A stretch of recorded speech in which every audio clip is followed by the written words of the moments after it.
سلامونه او وخت مو په خیر. پام راوړم د کندوز راډیو د دې ساعت مهمه او وروستۍ خبرونو ته. نن یکشنبه د کب دریمه نیټه ده چې د 2016 کال د فبرورۍ له 22 نیټې سره سمون لري. روانه خبري غړي درته زه عبدالجلیل احساس وړاندې کوم، خو په پیل کې هم د څو مهمو خبرونو سرچینه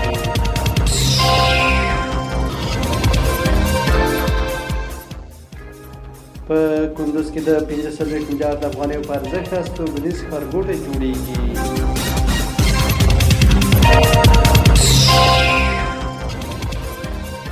د کار او ټولنیزو چارو وزارت وایي چې په هیواد کې کارګرو ته د جوازونو د ویش لړۍ د پراختیا په حال کې ده.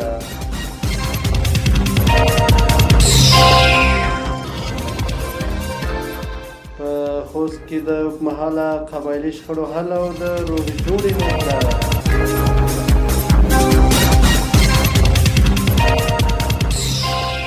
او د کرکټ ملي او الف لوبډلې تمرینات د سریلانکا په وړاندې د راتلونکي لوبډلې لپاره پیل شول.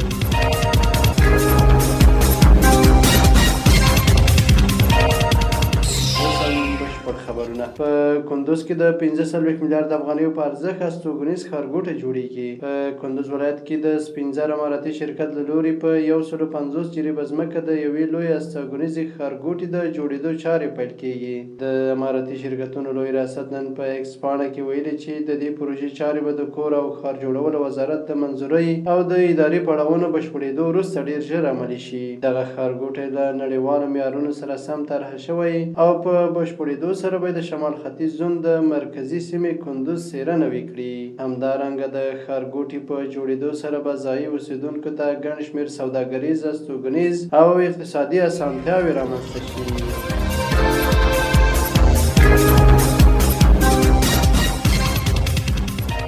د کار او ټولنیزو چارو وزارت وایي چې په هیواد کې کارګرو ته د جوازونو د ویش لړۍ د پراختیا په حال کې ده. د کار او ټولنیزو چارو وزارت ویان سمیع الله ابراهیمي وایي چې په دولتي او غیر دولتي بنسټونو کې دندې لرونکي باید د کار او ټولنیزو چارو وزارت څخه د کار جوازونه ترلاسه کړي. ابراهیمي وایي د روان کال له پیل څخه تر اوسه د هیواد په کچه نږدې 80,000 د کار جوازونه ویشلي چې په دې کې د افغان کارګرو ترڅنګ بهرني کارګر هم شامل دي. نوموړی وایي ډېری بهرني کارګر له خصوصي سکتور سره په تخنیکي برخو کې په افغانستان کې په کار بوخت دي.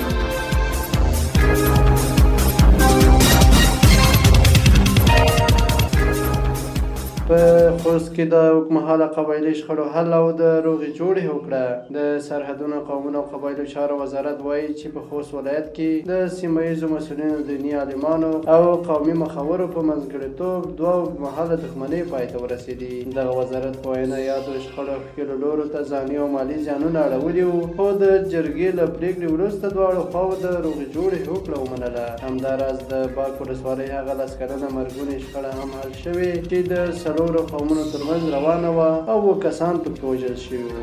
مسؤلینو له خلکو غوښتي چې د یووالي او سولې لاره خپله کړي.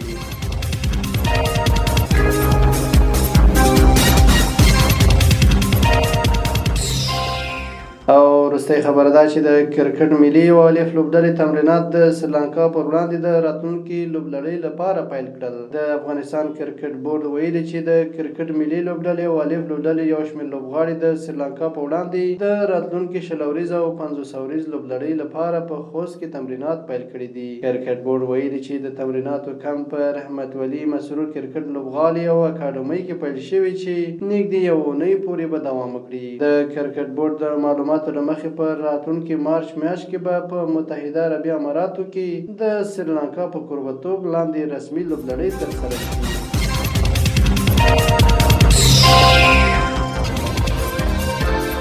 دا د دې مهال مهم او وروستي خبرونه. تر بیا ښه وختونه لوی الله ومد شه.